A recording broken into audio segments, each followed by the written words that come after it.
All right, it is 10:40 at night. I just watched Call Her Daddy interview with Rachael Kirkconnell, so you don't have to. First of all, I want to say that this poor girl looks like she has not slept for years. She's one of the most beautiful people I've ever seen, and the bags under those eyes just scream heartbreak.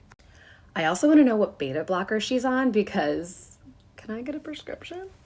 Okay, so this interview basically starts out with a ton of lore about how Rachael and Matt met on The Bachelor, and at this point, if you don't know that, then I can't help you. Okay, so post-Bachelor, Rachael starts talking about the relationship after the show and the power dynamic, and it clearly seems like she has insane imposter syndrome. He always was like the star. I mean, he was the lead of the show. He had a lot of followers, and she was always kind of like the contestant, you know? Which I can feel like is very reasonable in that position. Okay, so for the first 2 years, they were just having fun, getting to know each other, and there wasn't a lot of pressure on getting married, etc. But then around the 3rd year mark, they started talking about marriage and kids, and they seemed to be on the same page, and she wasn't questioning it at all.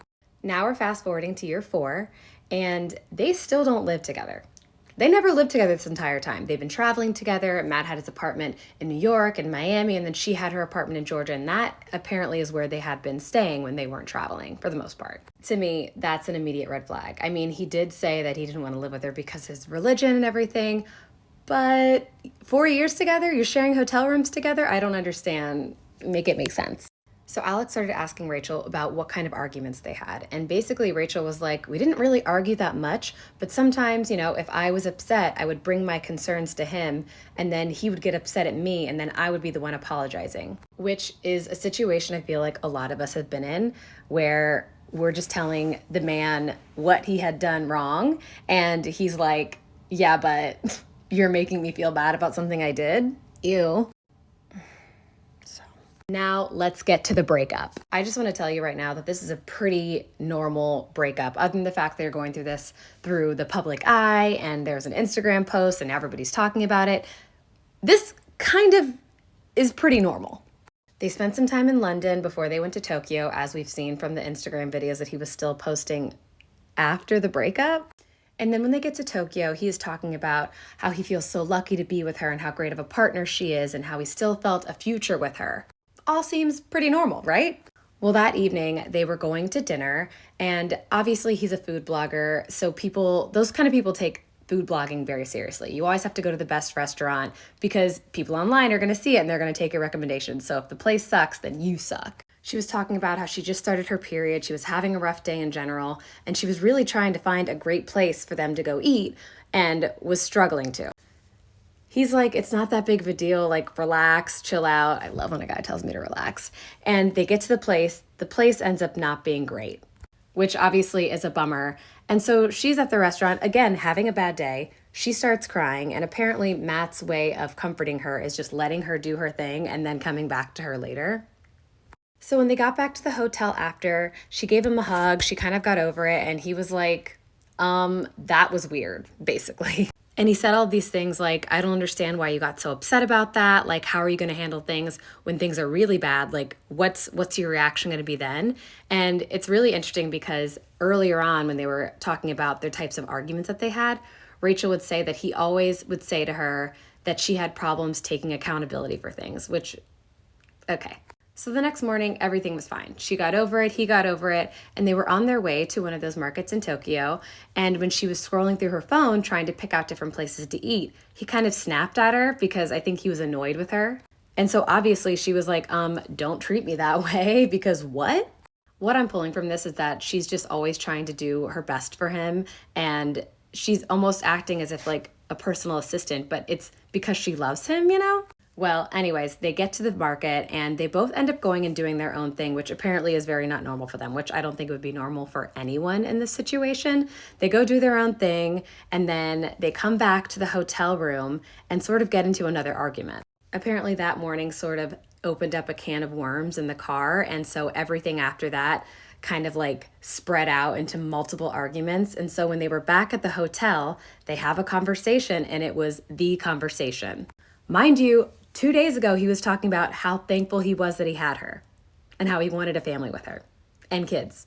So they ended up talking, and it basically turned into him saying that if he really thought that she was his person, that they would be engaged by now, and he doesn't know if he's ready. And then, it turned into him saying, yeah, I don't know if I'm ever going to be ready. I don't know if you're my person. What? She is a better person than I am, because I would have been having the craziest meltdown of all time. And he ended the conversation with, you're beautiful and smart. You're going to end up finding some guy that's going to love you the way you need to be loved. Here's the kicker. Yes, she went to the airport. She left. But that's because she already had a ticket for the airport.